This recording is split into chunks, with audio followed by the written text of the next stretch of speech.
Good morning students. So let's continue our previous topic, that is mole concept. तो बच्चों, आज से हमने आपका जो लेक्चर है वो जूम मीट पे अरेंज करें। आज हम सिर्फ इसमें 100 स्टूडेंट को ही ऐड करेंगे। 100 से ज्यादा के जो स्टूडेंट्स रहेंगे उनके लिए हम कल से ऐड करेंगे। 100 के बाद ये सिस्टम आज फुल हो जाएगा। तो जो बच्चे लेट ज्वाइन करेंगे उनको टेंशन नहीं लेना है। उनको भले ही लाइव लेक्चर देखने के लिए ना मिले, बट 3 बजे के बाद वो लेक्चर अपने वेबसाइट पर से देख सकते हैं, अपने यूट्यूब चैनल पर से देख सकते हैं। तो बच्चों, कल के लेक्चर में हमने जो टॉपिक देखे थे, ये मैं आज आपके लिए सबसे पहले प्रोडक्ट टेबल लाया हूँ। ये प्रोडक्ट टेबल आपको आज हम थोड़ा सा क्लियर करके देखें, जो मैं आपको लर्न करने के लिए बोल रहा था। एलिमेंट्स आपको जो लर्न करना है बच्चों, ठीक है। ये जो प्रोडक्ट टेबल है पूरा का पूरा मैं आपको स्क्रीनशॉट दे दे रहा हूँ, ताकि आप इसमें से एलिमेंट्स को अच्छे से लर्न कर सके। मेरी ये रिक्वायरमेंट है कि बच्चे ने देखो, प्रोडक्ट टेबल में एलिमेंट को, ये जो हॉरिजॉन्टल लाइंस होते हैं उनको हम रो कहते हैं, और जो वर्टिकल लाइंस होते हैं उनको कॉलम कहते हैं। मैं एक स्पेशल लेक्चर आपका आगे जाके प्रोडक्ट टेबल पर लूंगा, अभी वो समय नहीं है। अभी हम मोल कंसेप्ट ले रहे हैं। जस्ट मैं आपको एक असाइनमेंट दे रहा हूँ कि आपको हाइड्रोजन से लेकर, ठीक है, ये देखो, हाइड्रोजन से लेकर जो है आपको जिंक तक के एलिमेंट लर्न करना है। मतलब हाइड्रोजन ये पहली रो है, this is your first row, then this is your second row, then this is your third row, and this is the fourth row. इस लाइन को हम रो कहते हैं, ये रो हो गया। जो वर्टिकल लाइन से इनको कॉलम कहते हैं। रो को पीरियड भी कहा जाता है, कॉलम को ग्रुप कहा जाता है। तो रो ऑल्सो कॉल्ड एज पीरियड और column also called age groups, ठीक है।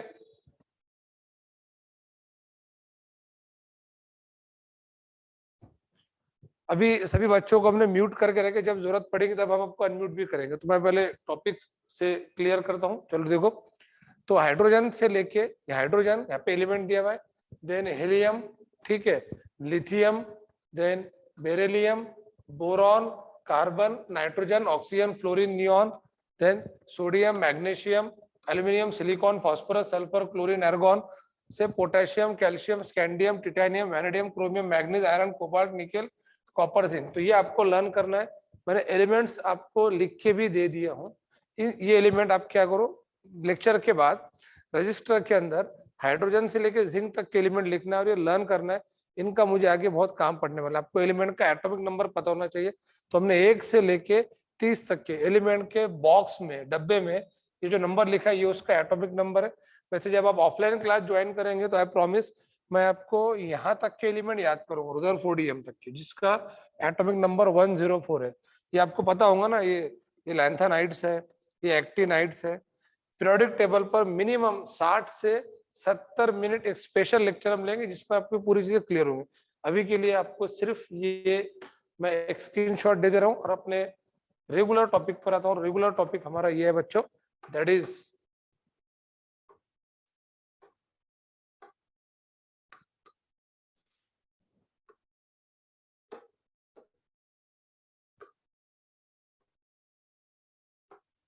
ठीक है।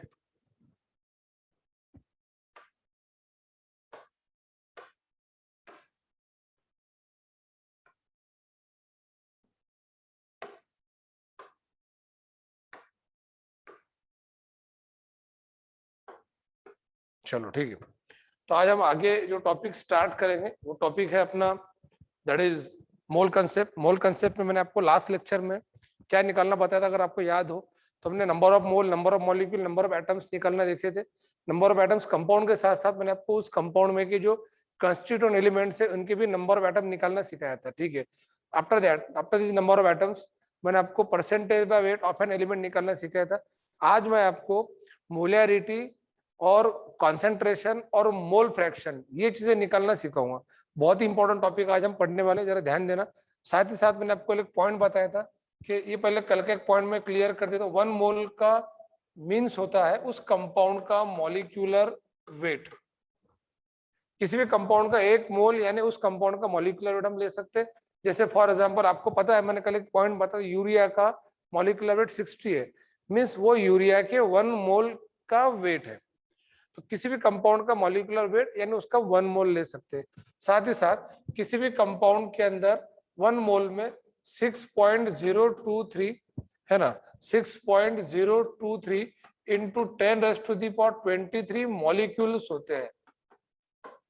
और इस मॉलिक्यूल की संख्या को एवोगैड्रोज नंबर कहा जाता है। This molecules are called as Avogadro's number, इसको एवोगैड्रोज नंबर भी कहते हैं। तो this much molecules is called Avogadro number. अब मैं आपको एक पॉइंट क्लियर करके देता हूं कि इसके साथ साथ हम एक पॉइंट देखेंगे कि 1 मोल यानी कि 22.4 लीटर भी होता है at STP, at standard temperature pressure. 1 mole यानी कि that is equal to 22400 ml भी होता है। ये मैंने बच्चों 1 मोल के आपको पॉसिबल वैल्यूज बताया। अब अगर आपको पूछता है किसी भी कंपाउंड के 1 मोल को हम क्या कह सकते हैं, 1 मोल बराबर उसका मॉलिक्यूलर वेट होगा। 1 मोल मतलब 6.023 into 10⁻23 मॉलिक्यूल होगा। This molecule is called as Avogadro number. Then 1 mole बराबर 22.4 लीटर होगा, ठीक है। Then 1 mole is equal to 22400 ml भी हो सकता है। तो ये 1 मोल के अपने ऑलमोस्ट सब वैल्यूज देख लिए। तो किसी भी कंपाउंड के इतने मॉलिक्यूल मतलब 1 मोल होता है, या 22,400 ml यानी कि 1 मोल होता है। अब मैं इन दोनों को मिला के एक रिलेशन लिखता हूँ। क्या ये रिलेशन आपके समझ में आ रहा है? चेक करना। तो 22,400 ml को हम 6.023 इंटू 10⁻23 से कंपेयर कर सकते। चेक कर लो ये बराबर है कि नहीं।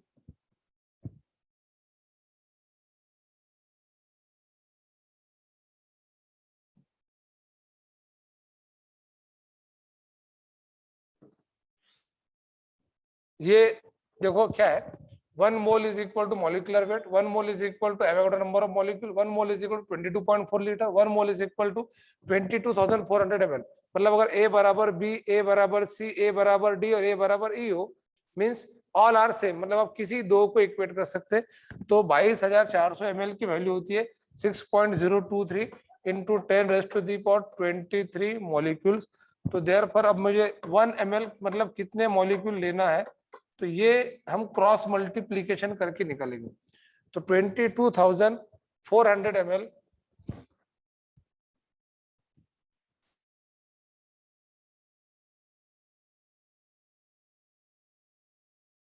ठीक, 22,400 ml मतलब 6.023 इंटू 10⁻23 मॉलिक्यूल्स हो रहा है। तो देयरफॉर 1 ml मतलब कितने मॉलिक्यूल होंगे, ये पॉइंट अभी आपको देखना है। तो 1 ml यानी कितने मॉलिक्यूल हो रहे हैं चेक कर लो। इसका क्रॉस मल्टीप्लीकेशन करेंगे आप, तो क्रॉस मल्टीप्लीकेशन करके आ जाएगा। So therefore it is equal to, यानी 1 ml में कितने मॉलिक्यूल होंगे, तो हो जाएगा 22,400 इंटू 6.023। क्रॉस मल्टीप्लीकेशन कर रहा हूँ, 1 इंटू 6.023 इंटू 10⁻23 अपॉन 22,400, इतने मॉलिक्यूल हो जाएंगे 1 ml के अंदर। इसको सॉल्व करेंगे तो नंबर आता है दैट इज 2.69 इंटू 10⁻19। ये आपको सॉल्व करने की जरूरत नहीं है, समझदार लोगों ने सॉल्व करके गए। इतने मॉलिक्यूल हो जाएंगे 1 ml के अंदर। So this much molecules are present in 1 ml and this number is called as low Schmidt number। मेरा आज का मेन कंसेप्ट ये था समझाने का कि बच्चों लो स्किमिडिट नंबर किसे कहते हैं। देखो, एक मोल में जो मॉलिक्यूल की संख्या होती है उसको हम कहते हैं Avogadro's number. If anybody asks what is Avogadro number, तो किसी भी कंपाउंड के 1 मोल में जो मॉलिक्यूल्स की क्वांटिटी रहेंगी उसको हम एवोगैड्रो नंबर कहते हैं।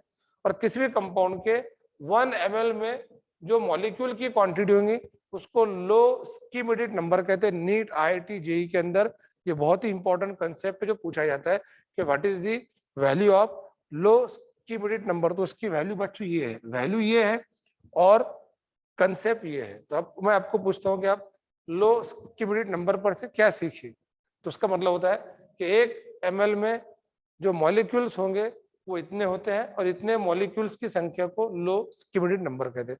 आज का एक इंपॉर्टेंट टॉपिक था आपके लिए। अब मैं अगले आर्टिकल पे लेके चलता हूँ और अगला अपना आर्टिकल जो है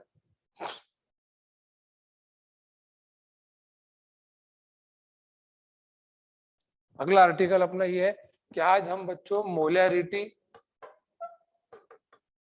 यानी कि कॉन्सेंट्रेशन, मोलैरिटी का ही दूसरा नाम कॉन्सेंट्रेशन है। इसी को हम एक्टिव मास भी कहते हैं, it is also called as active mass. ये निकालना सीखेंगे और इसके लिए आपको बहुत ज्यादा जरूरी है वॉल्यूम का प्रॉपर कन्वर्जन समझ में आना। देखो मोलैरिटी का मैं फार्मूला डायरेक्ट लिख दे रहा हूँ कि मोलैरिटी का फार्मूला क्या है। तो molarity is equal to number of mole of solute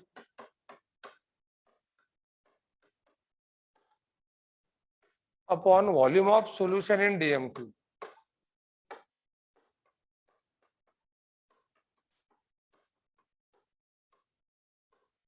ये बच्चों मोलैरिटी निकालने का फार्मूला है कि सोल्यूट के नंबर ऑफ मोल को volume of solution dm cube से मल्टीप्लाई करेंगे तो ये मोलैरिटी बन जाएगा। तो this is the formula of molarity. तो ठीक है, मोलैरिटी का फार्मूला चेक कर लो। तो ये बच्चों मोलैरिटी का फार्मूला है, ठीक है, number of mole of solute upon volume of solution in DM cube. यहाँ पर एक पॉइंट मैं क्लियर करना चाह रहा हूँ कि इसका यूनिट क्या होना चाहिए। पहले यूनिट भी देख लेंगे मोलैरिटी का। तो यूनिट ऑफ मोलैरिटी ऊपर क्या है मोल्स, नीचे क्या है डीएम क्यूब। तो यूनिट ऑफ मोलैरिटी होता है मोल्स पर डीएम क्यूब। इसी को हम सादी भाषा में मोलार भी कहते हैं, इसी को कैपिटल एम से भी डिनोट किया जाता है। तो ये यूनिट हो गया मोल्स पर डीएम क्यूब, यानी कि मोलार, यानी कि कैपिटल एम। अब मैं आपको इसमें एक पॉइंट पहले क्लियर कर दूंगा, वो पॉइंट ये है कि आपको यूनिट, ये तो हमने लिख लिया मोलैरिटी, मैं यूनिट कन्वर्जन पहले क्लियर करता हूँ। देखो वॉल्यूम के 3 यूनिट है, मीटर क्यूब है, देन डेसीमीटर क्यूब है, देन सेंटीमीटर क्यूब है। डेसीमीटर क्यूब का ही दूसरा नाम लीटर है, मैंने कल बताया था, और सेंटीमीटर क्यूब का ही दूसरा नाम सीसी है, और इसी को एमएल कहते हैं। इसमें सबसे बड़ा यूनिट जो है वो मीटर क्यूब है, और जो सबसे छोटा यूनिट है वो सेंटीमीटर क्यूब है। अगर आपको मीटर क्यूब को डेसीमीटर क्यूब में कन्वर्ट करना हो तो मल्टीप्लाइंग बाय 10⁻³ डेसीमीटर क्यूब को सेंटीमीटर क्यूब में कन्वर्ट करना हो तो मल्टीप्लाइंग बाय 10⁻³ और अगर मीटर क्यूब को डायरेक्टली सेंटीमीटर क्यूब में कन्वर्ट करना हो तो मल्टीप्लाइंग बाय 10⁻⁶। ये मैंने ऊपर जो मल्टीप्लिकेशन फैक्टर लिखा है, ये मल्टीप्लिकेशन फैक्टर से आप इमीडिएटली क्या कर सकते हैं कि मीटर क्यूब को डेसीमीटर क्यूब में, डेसीमीटर क्यूब को सेंटीमीटर क्यूब में, और मीटर क्यूब को सेंटीमीटर क्यूब में कन्वर्ट कर सकते हैं। कल मैंने आपको क्या बताया था, 2 ही कन्वर्जन बताया था। मीटर क्यूब को डेसीमीटर क्यूब में कन्वर्ट करना है तो मल्टीप्लाइंग बाय 10⁻3, और सेंटीमीटर क्यूब को डेसीमीटर क्यूब में कन्वर्ट करना है तो मल्टीप्लाइंग बाय 10⁻⁻3। एक बात ध्यान में रखना, हमारा मेन यूनिट जो है वो डीएम क्यूब है, बट आपको इन सभी को आपस में कन्वर्ट करते आना चाहिए। तो सिंपल सी बात बताता हूँ, सबसे बड़ा यूनिट है मीटर क्यूब, फिर डेसीमीटर क्यूब उससे छोटा है, फिर सेंटीमीटर क्यूब उससे छोटा है। तो जब आप बड़े को छोटे में कन्वर्ट करना है तो आपको मल्टीप्लाइंग बाय 10⁻³ करना पड़ेगा, ठीक है। बड़े को छोटे में कन्वर्ट करना है तो मतलब मीटर क्यूब का डेसीमीटर क्यूब में मल्टीप्लाइंग बाय 10⁻3, डेसीमीटर क्यूब का सेंटीमीटर क्यूब में कन्वर्ट करना है तो मल्टीप्लाइंग बाय 10⁻3।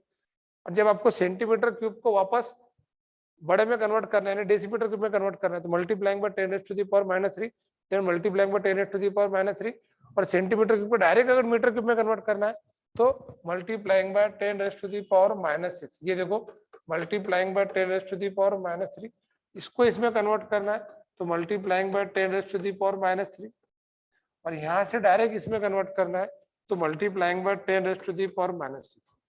ये कन्वर्जन शुरू में डिफिकल्ट लगते हैं बट है बहुत आसान, चेक कर लो एक बार।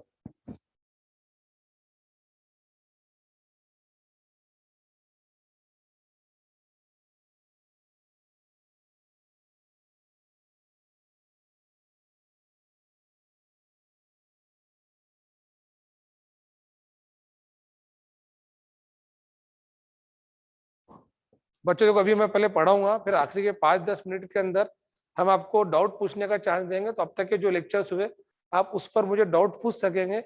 आपको डाउट पूछने के वक्त आपको चांस मिलेगा, आपको आपका हैंड रेस करना है, जिसके हाथ ऊपर रहेंगे हम उसको ऐसे अनम्यूट करेंगे, फिर वो जो डाउट पूछेगा मुझे सुनाई देगा, मैं उसका रिप्लाई दूंगा। और मैं आपको एक बात बताऊं, मैं आप सभी को देख रहा हूँ पढ़ाते समय में, है ना, जितने भी बच्चे अपने क्लास के हैं जब भी लेक्चर अटेंड कर रहे हैं मैं सभी को देख रहा हूँ। और आप ज्यादा बेटर होगा कि आप आपके जो आईडीज है वो आपके फोन के नेम से ना लेके आपके नाम से रखो, ताकि मैं आपको नाम से आवाज दे सकूं। अब एक आधे बच्चे ने, जैसे शर्जील है वो बैच कर रहा है उसको मैं देख रहा हूँ, उसके बाद में जो और कुछ सानिका है ना, देन फरहाना पांडे, उनको भी मैं देख रहा हूँ। तो जो बच्चे भी लेक्चर अटेंड कर रहे हैं ना, वो अपने नाम से आईडी बना के रखो आपके अंदर, है ना। मेरे ख्याल से नितिन, ये बच्चों ने शायद मोबाइल नेम लिखे हुए लगता है, तो उनको एक मैसेज डाल दो, मैसेज डाल सकते हैं ऐसे अपन। तो आपके जो नाम है ना, वो नाम से आप, जैसे वो अब एक बच्चे का आईडी VO1906 है, तो उसको मैं VO के नाम से आवाज दूंगा क्या? और अगर मैं एक बार उसको VO बोल दूंगा, जब बच्चा पढ़ने के लिए क्लास पर आएगा तो सभी उसको VO के नाम से आवाज देंगे। तो ज्यादा बेटर है कि आप आपके आईडी आपके नाम से रखो, ना कि आपके ये ऐसे रियलमी एंड Vivo गैलेक्सी, ये फोन से मत रखो आपके आईडी, ठीक है। तो मैं आपसे बात करूंगा और आप भी मुझसे क्वेश्चन पूछ सकेंगे, पहले कंसेप्ट क्लियर कर लो। एक बात मुझे समझ में आया, पहले चेक कर लेते, हमको वॉल्यूम डीएम क्यूब में चाहिए, ठीक है। अगर वॉल्यूम डीएम क्यूब में नहीं दिया है तो मीटर क्यूब में दिया रहेगा या सेंटीमीटर क्यूब में दिया रहेगा। तो आपको वैसे काम का जो कन्वर्जन है वो ये है, मैं लगे तो उसको रेड पेन से मार्क कर देंगे। काम का कन्वर्जन ये मीटर क्यूब का डीएम क्यूब में कैसे कन्वर्ट करना है, तो मल्टीप्लाइंग बाय 10⁻³ और सेंटीमीटर क्यूब को डीएम क्यूब में कैसे कन्वर्ट करना है, तो मल्टीप्लाइंग बाय 10⁻⁻, यानी आपके दो कन्वर्जन काम के। तो आपको metre cube, decimetre cube, centimetre cube है, ठीक है। मीटर क्यूब को डेसीमीटर क्यूब में कन्वर्ट करना हो तो मल्टीप्लाइंग बाय 10⁻³ और सेंटीमीटर क्यूब को डीएम क्यूब में कन्वर्ट करना हो तो मल्टीप्लाइंग बाय 10⁻³ मींस आगे जाना हो तो 10⁻+ प्लस से मल्टीप्लाई करना है पावर से, और पीछे आना है तो 10 की माइनस पावर से मल्टीप्लाई करना है। एक स्टेप में 3 का टप्पा ले सकते हैं आप, और डायरेक्ट दो टप्पे क्रॉस करना है तो फिर 10⁻⁶। तो ये सारी चीजें आप समझ लो अच्छी तरीके से, इसका यूज हमको यहाँ करना है। मैंने आपको मोलरिटी का फॉर्मूला समझा के दिया, कल मैंने आपको नंबर ऑफ मोल निकालना सिखाया था। नंबर ऑफ मोल के साथ साथ हमने आपको number of molecule, number of atom. तो जो बच्चे भी अपने लेक्चर में लेट ज्वाइन हुए, मैं उनको एक बात बता दूं कि हमने अब तक के मॉलिक्यूलर वेट डिटर्मिनेशन, आज का ये हमारा 3rd लेक्चर है, तो पहले 2 लेक्चर में क्या लिए तो मैं क्लियर करता हूँ। हमने मंडे से आपकी जो है वो बैच स्टार्ट करे, तो मंडे के दिन हमने सबसे पहले देखे थे मॉलिक्यूलर वेट डिटर्मिनेशन, जिसके लिए आपको एटॉमिक वेट मैंने लर्न करने के लिए बोला था, और 23 एलिमेंट्स के आपको एटॉमिक वेट लर्न करना था। उसके बाद में मॉलिक्यूलर वेट कैसे निकालना है, फिर मॉलिक्यूलर वेट को 2 से डिवाइड करो तो वेपर डेंसिटी, फिर मॉलिक्यूलर वेट से आप नंबर ऑफ मोल निकाल सकते हैं, that number of mole is equal to given weight upon molecular weight, ये सब हो चुका हमारा। फिर नंबर ऑफ मोल से number of molecule, number of molecule से then number of atoms. Number of molecule का फॉर्मूला था number of moles into Avogadro number into atomicity, number of molecules, number of moles into Avogadro number. फिर number of atoms का formula था number of mole into atomicity into Avogadro number. फिर आज मैंने आपको एक बहुत अच्छा कंसेप्ट बताया, अगर आपको ध्यान दो, कि लो स्कीमेटिक नंबर किसे कहते हैं। तो ये वो नंबर है जो 1 ml में मॉलिक्यूल की क्वांटिटी होती है। ml छोटी चीज होती है, मोल बहुत बड़ी चीज होती है। तो 1 मोल में जो मॉलिक्यूल्स है उसको हम एवोगाड्रो नंबर कहते हैं, और 1 ml में जो मॉलिक्यूल्स है उसको हम लो स्कीमेटिक नंबर कहते हैं। और अब देख लेना कि एवोगाड्रो नंबर बहुत बड़ा होता है, 10 की पावर 23 प्लस है, और ये 10 की पावर 19 है, ठीक है। ये तो चलो छोड़ दो, 6 और 2 छोड़ दो, बट ये होता है हमारा लो स्कीमेटिक नंबर। अब हम स्टार्ट करेंगे क्वेश्चन। अब मैं इस आर्टिकल पर क्वेश्चन लूंगा, मैं जानबूझ के आपको एक कंपाउंड दूंगा, उसका कुछ वेट दूंगा आपको, उसको वेट को देखो नंबर ऑफ मोल निकाल के आना चाहिए। नंबर ऑफ मोल का फॉर्मूला क्या था, given weight upon molecular wait. फिर मैं जानबूझ के आपको वॉल्यूम दूंगा, वॉल्यूम को हम ml में cc में लेंगे। और मैं सिंपल टेक्निक बता दूं, ज्यादातर वॉल्यूम जो है ना वो सेंटीमीटर क्यूब में होता है, तो जब भी सेंटीमीटर क्यूब को डीएम क्यूब में कन्वर्ट करना है, पॉइंट को 3 डिजिट पीछे लेना चाहिए।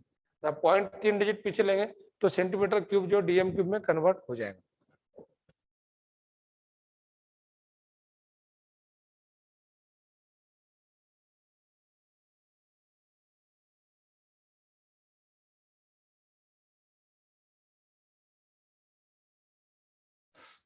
तो आई होप सो कि आप सभी को लेक्चर अच्छे से दिख रहा होगा, और बच्चे दिख भी रहे मुझे लेक्चर देखते समय में, ठीक है।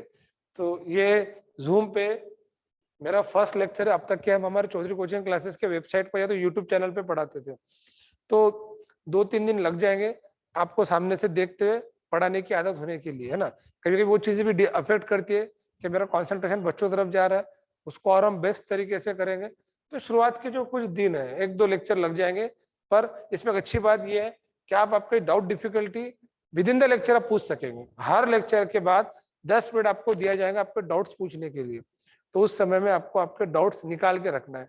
और आज आपको मैं कह रहा हूँ, मेरे पहले 3 लेक्चर हो गए, इसमें जो भी आपको डाउट्स आते हैं तो आप क्या करना है कि रजिस्टर पे या पेज पर आपके डाउट लिख के रखना है, और जब आपको चांस मिलता है या कुछ पूछना है तो हम 10-15 मिनट के अंदर डाउट सेशन लेंगे, ठीक है।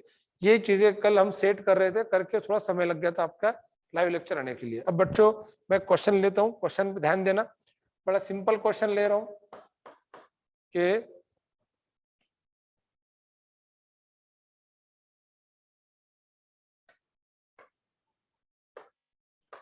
4 ग्राम NaOH is dissolved in 100 ml of solution. 4 gram of NaOH is dissolved in 100 ml of solution. Calculate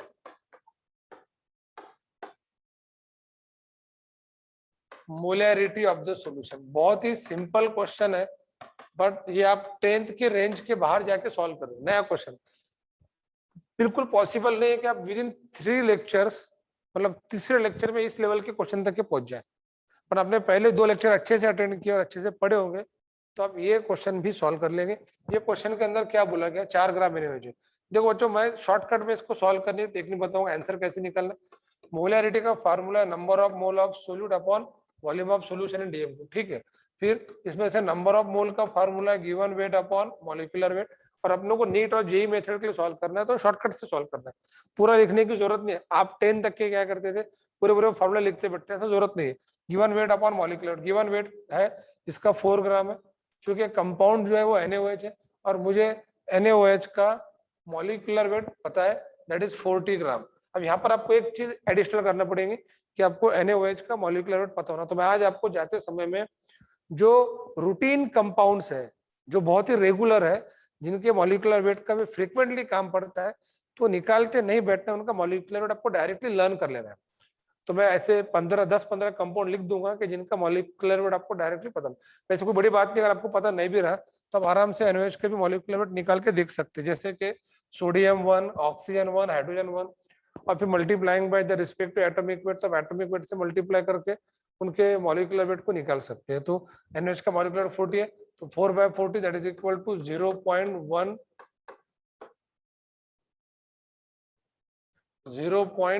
मोल।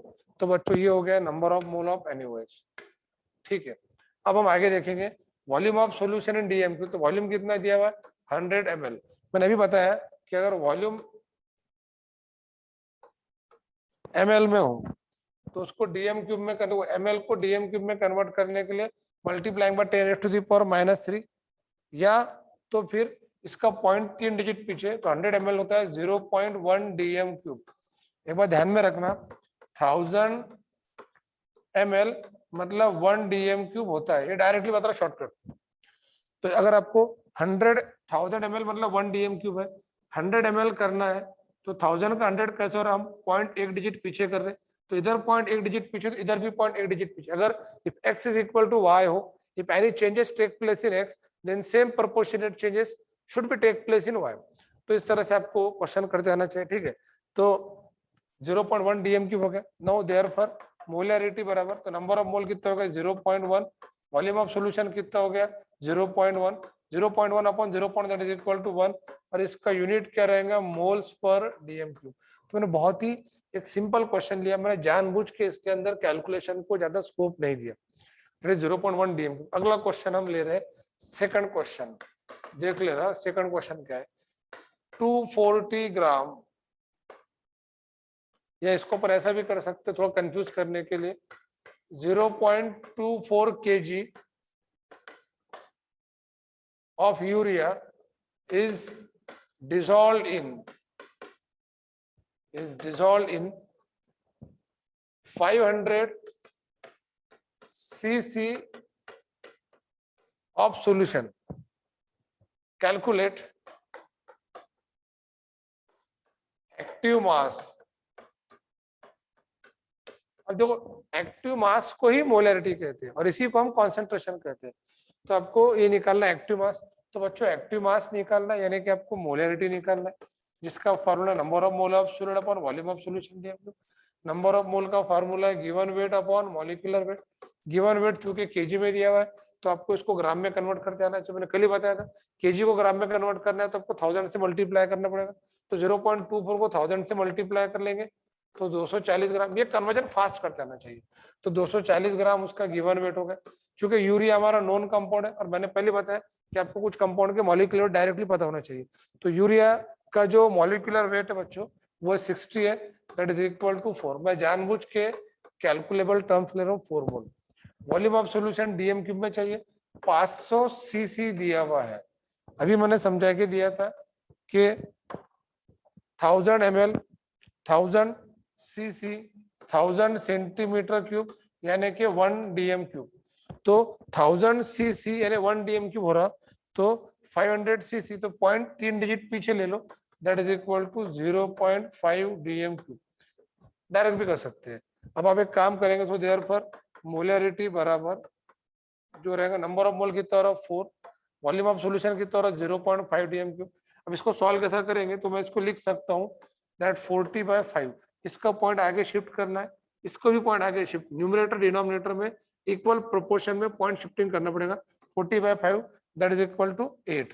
तो 8 मोल्स पर डीएम क्यूब। तो आज हमने मोलरिटी यानी कि कॉन्सेंट्रेशन यानी कि एक्टिव मास पर 2 क्वेश्चन देखे। 1-2 क्वेश्चंस मैं आपको असाइनमेंट बोल के दूंगा। एक क्वेश्चन चलो मैं आपको दे देता हूँ, खुद को सॉल्व करते आना चाहिए क्वेश्चन को। ये अगला क्वेश्चन आपके लिए दे रहा हूँ कि अगर हम 1.89 ग्राम नाइट्रिक एसिड लेते हैं and it is dissolved in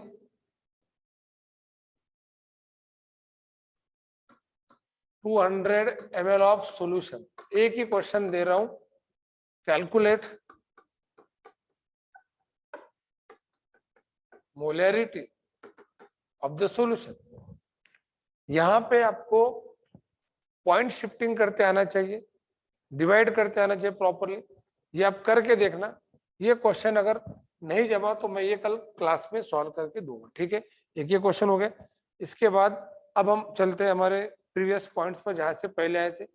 ये जो फॉर्मूला बच्चों ने लिखा मोलरिटी का, ये हर बच्चे ने कम से कम 20 से 25 बार घर पे लिख के देखना चाहिए। ये डेली असाइनमेंट आप करते रहेंगे तो आपको ये फार्मूले लर्न होंगे, और एक बार ये फार्मूले लर्न हो गए तो आप आगे अच्छे से क्वेश्चन सॉल्व कर।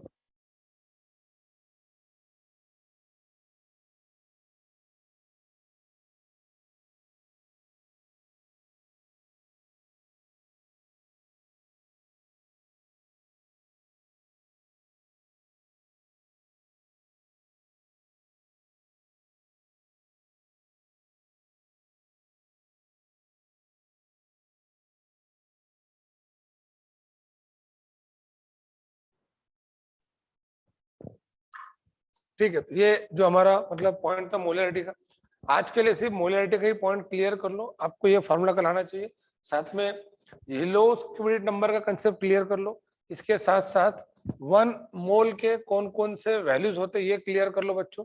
क्या 1 मोल के वैल्यूज कौन कौन से होते हैं? 1 मोल यानी कि मॉलिक्यूलर वेट, 1 मोल यानी कि किसी भी molecule Avogadro number of molecule होता है, 1 मोल यानी कि 22.4 लीटर। अगर मुझे कोई ऐसा बोलता है कि मेरे पास में स्टैंडर्ड टेम्परेचर प्रेशर है, एसटीपी को स्टैंडर्ड टेम्परेचर प्रेशर कहते हैं, एसटीपी पर अगर मेरे पास 11.2 लीटर है, 11.2 लीटर मतलब मेरे पास हाफ मोल है, बिकॉज 22.4 लीटर मतलब 1 मोल होता है। और लीटर को ही हमने एमएल में कन्वर्ट करता, 22.4 लीटर है कि 22,400 ml। और इसी पर से हमने ये निकाला कि 22,400 ml मतलब इतने मॉलिक्यूल होंगे, तो 1 ml मतलब एक्स मॉलिक्यूल होगा। हम क्रॉस मल्टीप्लीकेशन करके उस वैल्यू को निकाल डाले, दैट इज 2.69। तो ये वाली वैल्यू आपके लिए बहुत काम की थी, दैट 2.69 into 10⁻⁹ तो ये आपने लर्न करना चाहिए था, ठीक है। ये लर्न कर लेना आपने। इसके बाद यूनिट कन्वर्जन बता दिया मैंने कैसे कैसे कन्वर्ट करना है। उसके बाद हमने 2 क्वेश्चन देखे, और इसके बाद मैं आपको एक क्वेश्चन असाइनमेंट करके दिया हूँ।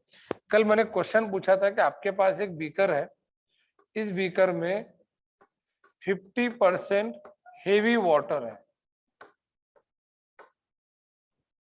इसका मतलब ये होता है कि इसमें 50% हेवी वाटर है, मींस इसके अंदर 50% अपना रेगुलर वाटर है। ये जो हेवी वाटर होता है इसका फॉर्मूला होता है D2O और रेगुलर वाटर होता है H2O। इसके 1 मोल का वेट होता है 20 ग्राम और इसके 1 मोल का वेट होता है 18 ग्राम। बट चूंकि आपको क्या बोला गया 50% हेवी वाटर मतलब 50% रेगुलर वाटर रहेगा, ठीक है। अब इसमें एक अगला पॉइंट ये था कि अगर दोनों 50-50% मतलब अब अगर हमको इस वाटर का मॉलिक्यूलर वेट पूछा गया, मतलब आपको इसके 1 मोल का वेट बताना है और इसका 1 मोल जो बनेगा वो आधा मोल हेवी वाटर है और आधा मोल रेगुलर वाटर है। तो ये हेवी वाटर के 1 मोल का वेट था 20, तो आधे का हो जाएगा 10 प्लस ये 1 मोल के रेगुलर वाटर का वेट था 18, तो आधे का हो जाएगा 9, तो 10 + 9 that is equal to 19 gram. It is the weight of 1 mole of water which contain 50% heavy water. ये क्वेश्चन था, बहुत सारे बच्चों ने मुझे पूछे थे सर एक बार फिर से समझा के दो, बट तब तक हमारा लेक्चर हो चुका था, ये मैंने क्लियर कर लिया। मतलब आपको ये बोला गया था कि 50% हेवी वाटर अगर है तो ऐसे वाटर का मॉलिक्यूलर वेट क्या रहेगा, तो 50% अगर हेवी वाटर है मतलब 50% रेगुलर वाटर है, तो आपको हेवी वाटर और रेगुलर वाटर के 1 मोल का वेट पता होना चाहिए। मैंने कल बताया था, निकाल के बताया था, बिकॉज ये जो ड्यूटेरियम है ना इसका एटॉमिक वेट 2 है और एटॉमिक वेट 2 है, इसमें ड्यूटेरियम देखो ड्यूटेरियम के 2 एटम है, एटॉमिक वेट 2 है, ऑक्सीजन का 1 एटम है, एटॉमिक वेट 16 है, ये 4 और 16 दैट इज 20। तो लाइक दिस हम इसका मॉलिक्यूलर निकालते हैं। ये क्वेश्चन आपके लिए था, क्या होगा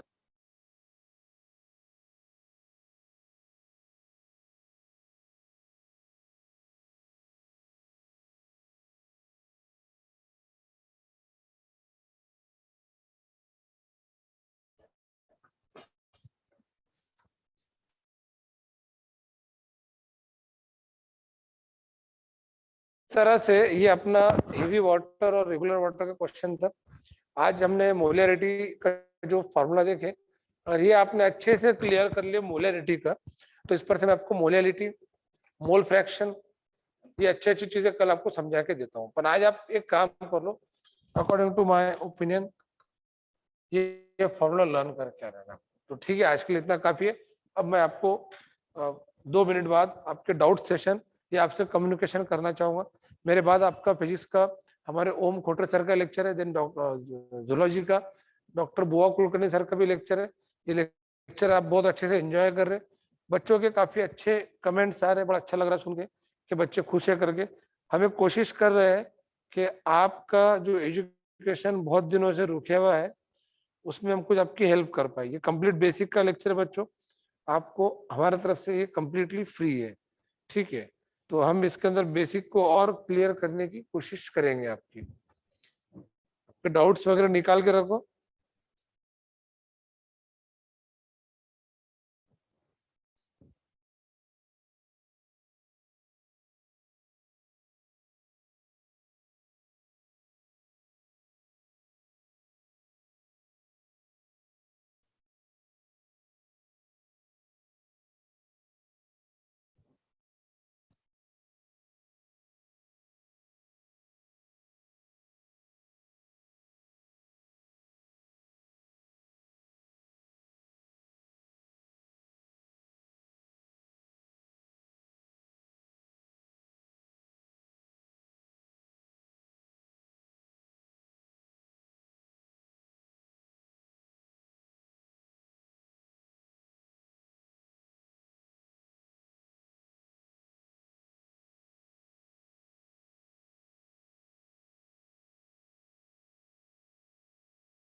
हम कुछ कंपाउंड्स आपको लिख के देंगे जिसके आपको मॉलिक्यूलर वेट डायरेक्टली लर्न करके आना है। Let's start from water. Water का मॉलिक्यूलर वेट है 18। हेवी वाटर, ये मैं बहुत ही अच्छे अच्छे कंपाउंड्स है जिनके मॉलिक्यूलर वेट आपको लिख के दे रहा हूँ, ठीक है। तो वाटर का मॉलिक्यूलर वेट 18 है, हेवी वाटर 20 है। देन हम स्टार्ट करेंगे सबसे पहले HCl, इसका मॉलिक्यूलर वेट 36.5 है, ये इसको हाइड्रोक्लोरिक एसिड कहते हैं। देन नाइट्रिक एसिड, इसका मॉलिक्यूलर वेट 63 है। Then H2SO4, the molecular weight is 98। इसको बच्चों सल्फ्यूरिक एसिड कहते हैं। कुछ एसिड तो आपको पता भी है, जो नए एसिड लगेंगे मैं लिख दूंगा आपको। देन H3PO4, इसका मॉलिक्यूलर वेट 98 है, इसको फास्फोरिक एसिड कहते हैं। This is called as phosphoric acid. इसके बाद ये NaOH, the NaOH that is sodium hydroxide यानी कि caustic soda, molecular weight 40 है। then KOH potassium hydroxide, molecular weight 56 है। then हम अगले कंपाउंड की बात करेंगे तो acetic acid CH3 bond COH, molecular weight 60 है। then urea, and you know the formula of urea, इसका भी molecular weight 60 है। फिर हम बात करेंगे C6H12O6 ग्लूकोज की, तो इसका मॉलिक्यूलर वेट बच्चों 180, दिस इज द ग्लूकोज। ठीक है, इसके बाद C12H22O11, इसको बच्चों सुक्रोज कहते हैं, this is called as sucrose. इसका मॉलिक्यूलर वेट 342 है, 342। ये हम ऐसे कंपाउंड देख रहे हैं जिनका हमको रेगुलर काम पड़ने वाला है। Then ethanol C2H5 bond OH, इसको इथेनॉल कहते हैं, it is also called as ethyl alcohol, इसका मॉलिक्यूलर वेट 46 है। तो मैंने आपको ऐसे कंपाउंड लिख के दिया हूं क्या, जिनका मॉलिक्यूलर वेट आपको हर बच्चे को ये लर्न कर लेना है। ठीक है, ये काम के कंपाउंड हमने लिख लिए। इसमें this is sulphuric acid, this is nitric acid, this is hydrochloric acid. ठीक है, देन कार्बन डाइऑक्साइड का भी काम पड़ता है, इसका मॉलिक्यूलर वेट 44 है। वैसे मैं एक बात बताऊं आपको, ये जितने मॉलिक्यूलर वेट मैंने आपको लिख के जाऊं ये आप निकाल भी सकते हैं, बट ये रूटीन कंपाउंड्स है जो आपको लर्न चाहिए। इनको निकालते बैठ के टाइम पास करना नहीं चाहिए, बार बार ये कंपाउंड आने वाले हमारे, जिनके मॉलिक्यूलर वेट आपको अच्छे से लर्न कर लेना है। तो दिस आर द कंपाउंड जिनके आपको मॉलिक्यूलर लर्न करने, देखो 1 2 3 4 5 6 7 8 9 10 11 देन 12 13 14, ये 14 कंपाउंड ऐसे मैंने काम के लिख दिया कि जिसके आपको मॉलिक्यूलर अच्छे से लर्न करना है। तो आई होप सो ये मॉलिक्यूलर आप लर्न कर लेंगे। ये अगर आपने लर्न कर लिए तो कल मैं आपको बहुत ही अच्छे 2 कंसेप्ट बताऊंगा कि हम मोल फ्रैक्शन कैसे निकालेंगे, मोलैलिटी कैसे निकालेंगे, टेम्परेचर के और 2 कन्वर्जन है, सेल्सियस का केल्विन में और केल्विन का सेल्सियस में हम देख चुके। अभी हम केल्विन का फ़ारेनहाइट में और फ़ारेनहाइट का केल्विन के अंदर भी कन्वर्जन कल देखेंगे। और मैं आपको साथ ही साथ एक 2 अच्छे पॉइंट बता देता हूँ, ये 2 एडिशनल पॉइंट आपने लर्न कर लेना है।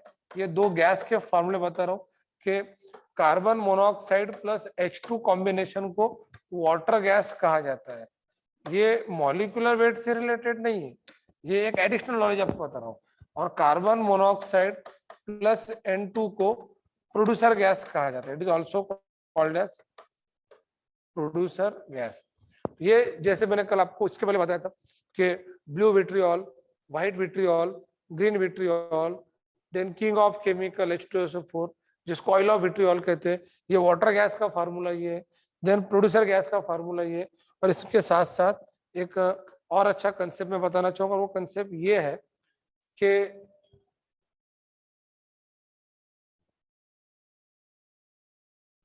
इस धरती पर यूनिवर्स में देन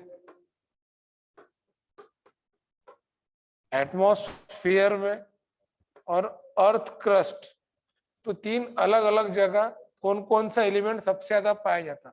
तो ये आर्टिकल हम पढ़ेंगे मोस्ट अबंडेंट एलिमेंट।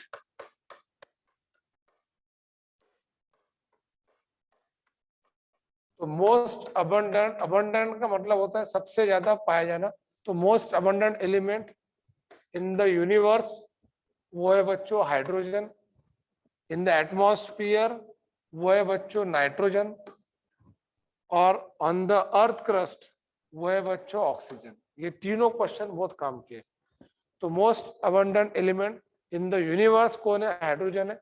ये सारी चीजें पेपर में पूछी जाती है। ये जो उन्हें पता है ना, वाटर गैस, प्रोड्यूसर गैस, ये पेपर में पूछे जाते हैं। वाटर गैस यानी कि carbon monoxide plus hydrogen, producer gas यानी कि कार्बन मोनोऑक्साइड प्लस नाइट्रोजन। इसके बाद मोस्ट अबंडेंट म्हणजे मराठी त्याला म्हणतात विपुल प्रमाणात, यानी हम क्या कहेंगे उसको गावरान में बिल्कुल बहुत ज्यादा प्रेजेंट है ना। तो ये जो most abundant element in the universe है वो हाइड्रोजन है, most abundant element in the atmosphere nitrogen है, और most abundant element in the earth crust, जमीन पे सबसे ज्यादा पाया जाने वाला एलिमेंट ऑक्सीजन है। और अर्थ क्रस्ट के अंदर मैं आपको 2 नंबर बताता हूँ, सिलिकॉन है, 3 नंबर एल्यूमिनियम है, और 4 नंबर आयन है। ये 4 रैंक मैंने बता दिया, ये फर्स्ट है, ये सेकंड है, ये थर्ड है, और ये फोर्थ। ये आपको पेपर में पूछे जाते हैं। तो most abundant element in the universe को हाइड्रोजन है, most abundant element in the atmosphere nitrogen है, और अर्थ पर ऑक्सीजन है। थोड़ा सा कनेक्टिविटी का प्रॉब्लम जा रहा है, इस वजह से अभी आप मुझे दिख नहीं रहे, बट वो प्रॉब्लम सॉल्व होने के बाद मैं आपको डाउट्स पूछूंगा।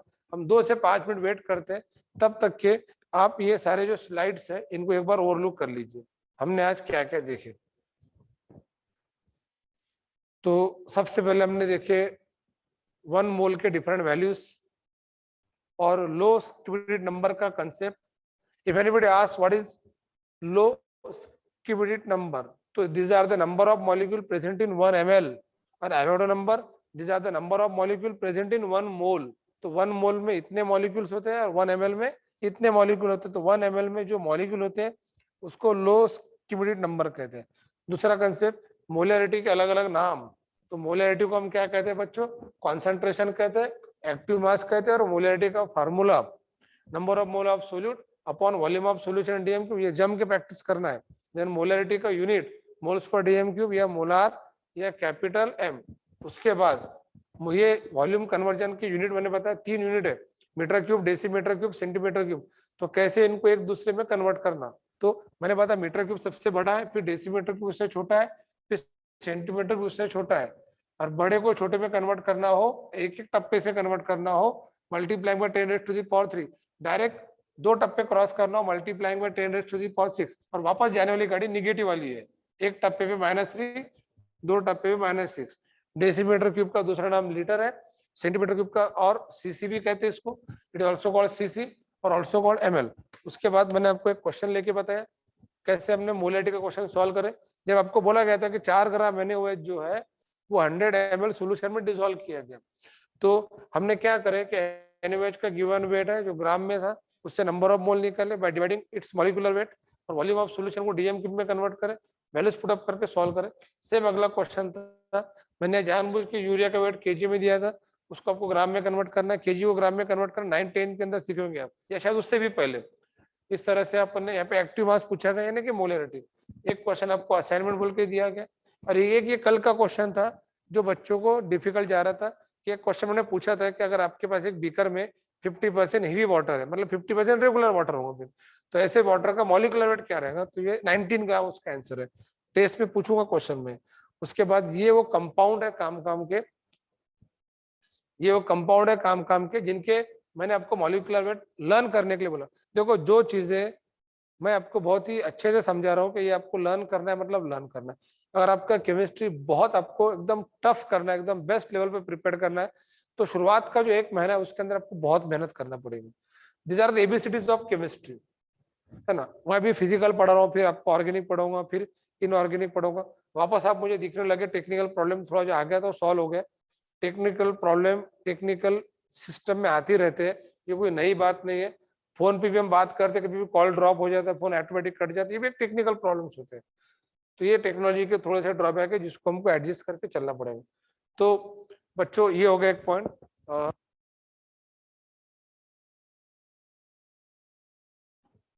अभी ये जो चीजें अगर आपको क्लियर होती है तो अब हम डाउट सेशन का थोड़ा सा खेल खेलेंगे। मैंने क्लियर कर लिया एक चीज है, ये मॉलिक्यूलर आपको लर्न करना है बेसिक में। आप ईमानदारी से काम लो, आपका सब्जेक्ट बहुत स्ट्रांग होगा, ठीक है। देखो 3 ही दिन हो गए आपके लेक्चर शुरू होने के लिए, और हम जानबूझ के स्पीड को भी थोड़ा मॉडरेट रख रहे हैं, ठीक है। तभी बहुत सारी चीजें आपके मैं क्लियर करते करते जा रहा हूँ। ये 2 गैस के फॉर्मूले बताया, वाटर गैस का फार्मूला क्या है, प्रोड्यूसर गैस का फार्मूला क्या है। इसके बाद ये मैंने कुछ इंपॉर्टेंट बातें बताया कि यूनिवर्स, एटमॉस्फेयर और नाइट्रोजन में सबसे ज्यादा फर्स्ट पोजीशन पे कौन कौन से एलिमेंट पाए जाते हैं। इसमें सेकंड थर्ड रैंक की जरूरत नहीं है, बट जमीन के ऊपर सेकंड थर्ड फोर्थ रैंक तक के एलिमेंट लिख दो। तो ये आज के लिए काफी था। अब हम चाहेंगे कि जिसको जो भी अब तक के 3 लेक्चर से रिलेटेड डाउट पूछना हो, चाहे डाउट केमिस्ट्री से रिलेटेड हो या और कोई अदर सब्जेक्ट से रिलेटेड, या आपका कुछ क्यूरीज, पर्सनल क्यूरीज पूछना हो आप सिस्टम के अंदर पूछ सकते हैं। अब आपका डाउट सेशन हम स्टार्ट करने जा रहे हैं।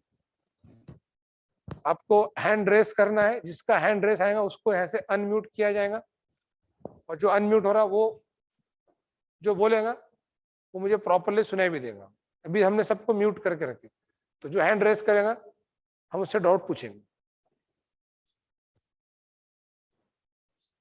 वैष्णवी शायद कुछ पूछना चाहते हैं, हम उसको अनम्यूट करें, बेटा पूछ सकते जो पूछना है, जो मैं आज सुनाऊं। सर एक्चुअली अर्थ में मोस्ट अबंडेंट एलिमेंट ऑक्सीजन है, तो लोग फिर ऑक्सीजन के सिलेंडर लेने के लिए इतना ये क्यों कर रहे हैं? इसका सही आंसर तो आपको डॉक्टर लोग देंगे। मोस्ट अबंडेंट एलिमेंट अगर ऑक्सीजन नहीं रहता तो जो लोगों को अभी कोरोना की वजह से ऑक्सीजन की इतनी डिफिशियंसी जा रही है, ऐसी डिफिशियंसी हर इंसान को जमीन पे बगैर कोरोना के रहती थी। सब तरफ ऑक्सीजन कुदरत ने, अल्लाह ताला ने, भगवान ने हमको फ्री में दिए, इसलिए हम प्रॉपरली ऑक्सीजन लेते, रेस्पिरेशन करते। बट बहुत ज्यादा जो आर्टिफिशियल डिफिशियंसी कोरोना वायरस में जो लंग में जाने की वजह से हो रही है, लंग्स के अंदर जब कोरोना ऑक्यूपाई हो जाता है तो जो रेगुलर ऑक्सीजन जो कुदरती तौर पर हर इंसान को मिलता है वो कम पड़ता है, तो उसको आर्टिफिशियल ऑक्सीजन लगाने की जरूरत पड़ती है, और ऐसे समय में उसको हॉस्पिटलिटी लगती है। और आर्टिफिशियल ऑक्सीजन जो है वो बहुत ही मेडिकेटेड होता है, उसको प्रॉपर डोसेज में ही देने की जरूरत होती है। अब ये एक डॉक्टर आपको अच्छे समझा के देगा, या कोई पॉलिटिशियन लीडर के ऑक्सीजन की कमी क्यों है अपने देश के अंदर करके। और कोई दूसरा क्वेश्चन?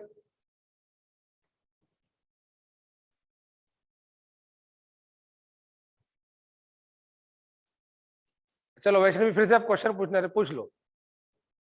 इनको अपनो ये देखना भी चाहिए अपने सामने स्क्रीन जो क्वेश्चन पूछ रहे हो। वैष्णवी और कोई क्वेश्चन है आपका पूछना तो पूछ सकते हैं आप। बाकी आपका क्वेश्चन बहुत अच्छा लगा मुझे कि आपने बिल्कुल रिसेंट टॉपिक से रिलेटेड क्वेश्चन पूछे। No sir, thank you sir. Okay, welcome. और अगर आपको रिलेटेड टू केमिस्ट्री नहीं पूछना है, रिलेटेड टू सिस्टम पूछना है, या क्लास पूछना है, या टीचर पूछना है, तो भी आप पूछ सकते हैं। हर टेंशन मतलब हर दिन हम आखिरी के 10 मिनट के अंदर हर टीचर को हम सजेस्ट करेंगे कि डाउट सेशन रखे करके, ताकि आपकी आवाज, आपकी डिफिकल्टीज हम तक के जाए। मैं कॉमनली क्वेश्चन पूछूंगा सबको, कि लगे तो इसमें कमेंट डाल सकते हैं ना बाद में, आप कमेंट्स के अंदर इसका आंसर दे देना, क्योंकि सबके लिए वॉइस म्यूट अनम्यूट करना पॉसिबल नहीं है, ज्यादा डिस्टर्ब होगा। कि क्वेश्चन मेरा ये है कि क्या जो हम ले रहे हैं ये स्पीड सही है आपके लिए करके, ये इसका आंसर आपको कॉमनली देना है कमेंट्स के अंदर। यानी क्या ये स्पीड सही है, मतलब मैं जानबूझ के थोड़ी मॉडरेट स्पीड ले रहा हूँ। अगर आप सामने रहते मेरे तो मैं आपके फेस रीडिंग से या आई कांटेक्ट से ये जज कर लेता हूँ कि आपको स्पीड कितनी चाहिए। बट अभी हम काफी डिस्टेंस से पढ़ रहे हैं और ऑनलाइन पढ़ रहे हैं, तो कोशिश कर रहे हैं कि इसके अंदर एक ऐसी स्पीड लेके सब बच्चे समझ में आए।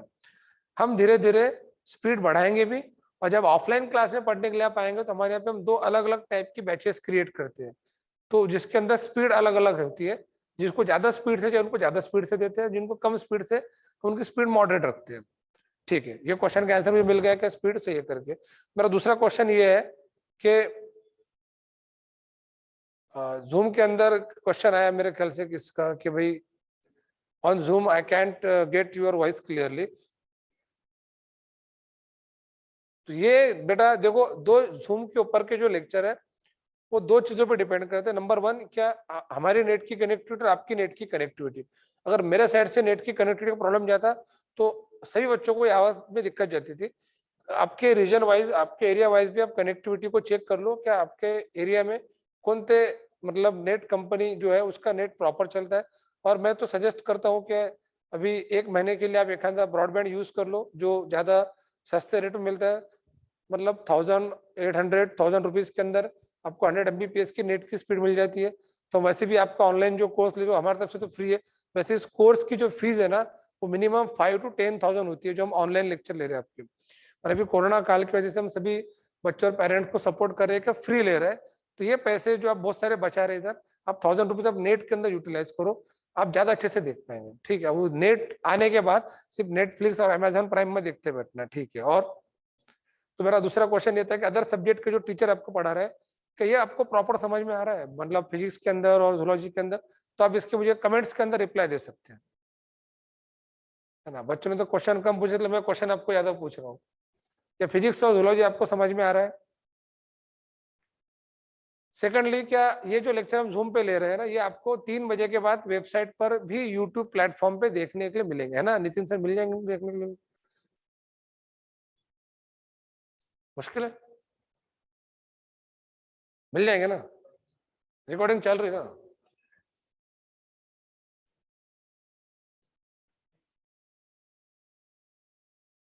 में यूट्यूब प्लेटफॉर्म पर भी देखने के लिए मिलेंगे। जूलॉजी की स्पीड ज्यादा हो रही है, तो ये आपके आज जो जूलॉजी का सर आपसे बात करेंगे, तो वो भी आपसे क्वेश्चन पूछेंगे। तो नितिन सर बताना जूलॉजी के बारे में सर को, एक्चुअल में सर का क्या है, थोड़ा पढ़ाने का लेवल बहुत हाई सर है। जो जूलॉजी के सर है वो एमबीबीएस और बीडीएस बीएमएस के बच्चों को भी पढ़ाते हैं। तो ये स्पीड का तो दिक्कत जाता ही है कि जब बच्चे सामने नहीं रहते तो हम फेस कांटेक्ट नहीं कर पाते, फेस रीडिंग नहीं कर पाते करके स्पीड में हवा में तीर चलाना पड़ता है, अंधेरे में तीर चलाना पड़ता है। तो मैं जूलॉजी के सर को बता देता हूँ, ये लेक्चर आपको रिकॉर्डेड लेक्चर मिल जाएगा ना यूट्यूब पर। इनको कल आपको आज के लेक्चर कल मिल जाएंगे। आज आप जो जूम पे ऑनलाइन देख रहे हैं, लाइव देख रहे हैं, वो रिकॉर्डेड फॉर्म में आपको अगले दिन मिल जाएंगे। ठीक है, मेरे क्वेश्चंस तो अभी इतने क्लियर हो गए। मैं एक और चीज आपको बोलना चाहता हूँ सब बच्चों के लिए, कि सभी स्टूडेंट्स मेरी रिक्वेस्ट ये है कि अगर इस 1 महीने के कोर्स की आप अदर देन फीस, अगर कोई फीस देना चाहते हैं, गुरु दक्षिणा देना चाहते हैं, तो इस लेक्चर्स के बारे में, इस लिंक के बारे में, या अपने स्टूडेंट केयर नंबर या बच्चों के जो आपके फ्रेंड्स के नंबर है, जो आपके क्लास से आपको जो मैडम लोगों के कॉल आते हैं, उन तक के ये लेक्चर के बारे में इंफॉर्मेशन फैलाइए। हम हमारा टारगेट ये है कि लाइव लेक्चर जूम मीटिंग पर हम 1000 बच्चों को लेना चाहते हैं। This is my wish related to this lectures. तो आप सब लोग ये लेक्चर्स के बारे में इंफॉर्मेशन सब स्टूडेंट्स को स्प्रेड अप करिए। आप आपके जो सोशल मीडिया है, हम आपको एक मेरा वीडियो मैसेज मैंने आपको पहुंचाया था, 3 मिनट 10 सेकंड का वीडियो मैसेज, हम आपको और एक बार लगे तो फिर से देंगे आपके नंबर पे। वो आप अपने फ्रेंड सर्कल में, फैमिली ग्रुप्स के अंदर वायरल करें, ताकि मैक्सिमम बच्चों को पता चल सके कि अपने यहाँ पे जो एक स्पेशल वेल डिजाइन कोर्स है वो फ्री में चल रहा है। और बिलीव मी, आप अगर ये पूरा कोर्स अटेंड कर लेंगे ना, मैं जस्ट फिजिकल स्टार्ट करा, अभी पीरियोडिक टेबल में आपको लर्न करूंगा, पीरियोडिक टेबल समझाऊंगा, then electronic configuration, then organic chemistry के अंदर फंक्शनल ग्रुप, देन जो नोमेनक्लेचर है, वो सब बहुत अच्छी अच्छी चीजें हम आपको समझाएंगे 1 महीने के अंदर। ठीक है, तो एक बच्चे ने बड़े अच्छे कमेंट करा, physics is going like makhan, then what you think about chemistry. मतलब मक्खन अगर फिजिक्स है तो केमिस्ट्री कुछ तो होगा ना, मतलब पनीर वगैरह बना लो उसको, उसमें थोड़ा सा। तो केमिस्ट्री वैसे समझने में बहुत डिफिकल्ट सब्जेक्ट है, दही है, चलो ठीक है, केमिस्ट्री दही हो रहा है, चलो ठीक है। तो बेटा दही से ही लस्सी बनती है और लस्सी सबसे टेस्टी होती है खाने के अंदर। ठीक है, और अगला कुछ क्वेश्चंस?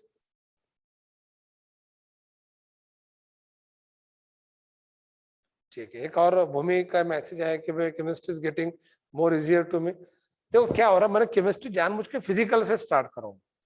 अगर हम ऑर्गेनिक से लेते हैं ना तो आपको बहुत आसान लगता है, पर हम ये चाह रहे हैं कि जो डिफिकल्ट सब्जेक्ट है पहले उसको केमिस्ट्री के अंदर इजी बनाया करके। तो फिजिकल केमिस्ट्री में ले रहा हूँ, जो न्यूमेरिकल सेक्शन है ना, it is quite difficult in chemistry, और जनरली फिजिकल केमिस्ट्री कहीं अच्छे से पढ़ाया नहीं जाता। तो मैं जानबूझ के डिफिकल्ट सब्जेक्ट पर ले हूँ। और मैं भी ऑर्गेनिक स्टार्ट कर दूंगा, आपका हाइड्रोकार्बन का क्लासिफिकेशन चार्ट, एनएलके नलकाइन, उसकी ट्रिक्स बताऊंगा ना आपको, तो बहुत मजा आएगा आपको ऑर्गेनिक के अंदर। बट मैं चाहता हूँ फिजिकल को पहले अच्छे से पढ़ो करके। जिस बच्चे का फिजिकल केमिस्ट्री स्ट्रांग है, उसका केमिस्ट्री इनऑर्गेनिक ऑर्गेनिक भी बहुत इजी लगता है, और वो फिजिक्स को भी अच्छे से पढ़ सकता है। तो डिफिकल्ट तो जाएगा मेरे, जो मैं आपको इंस्ट्रक्शन दे रहा हूँ, जैसे मैंने आपको आज बोला था कि बेटा ये फार्मूले को 25 बार लिख लो, इसके बाद ये जो डिजिट सम, ये जो लोएस्ट यूनिट नंबर के कंसेप्ट है, ठीक है, ये लर्न करो, इसको लर्न कर करके लिख लिख के लर्न करना पड़ेगा। आप पेन से प्रैक्टिस ज्यादा, और ऑनलाइन एजुकेशन का एक बहुत बड़ा ड्रॉबैक ये है कि आप ऑनलाइन एजुकेशन में ज्यादातर विजुअलाइज करते हैं, बट रिटर्न प्रैक्टिस कम करते हैं। अगर आप मेरी बात मन से सुनना चाहते हो तो आप रिटर्न प्रैक्टिस करो, जो जो पीडीएफ आपको मिलेंगी उस पर से खुद की नोट्स बनाओ, अच्छे से रजिस्टर करो, रेड पेन और रेगुलर पेन के कॉम्बिनेशन से अच्छी नोट्स बनाओ, एक रफ रजिस्टर रखो। ये ऐसी चीजें आपने 20-25 बार लिख के देखना चाहिए कि 2.69 into 10⁻19 it is lowest unit number. इसके बाद ये फार्मूले की प्रैक्टिस करना चाहिए, ये इसकी, देन इसके बाद ये कन्वर्जन के साथ साथ ये मैंने आपको बताया था कि कुछ क्वेश्चन दिए हुए, ये मॉलिक्यूलर आपको लर्न करने के लिए बोले गए। ये अगर आप लर्न कर लेंगे तो आने वाले न्यूमेरिकल सबको बहुत फास्ट तरीके से सॉल्व करते हैं। नितिन से इनको पीडीएफ कब मिलते अपने साइड से?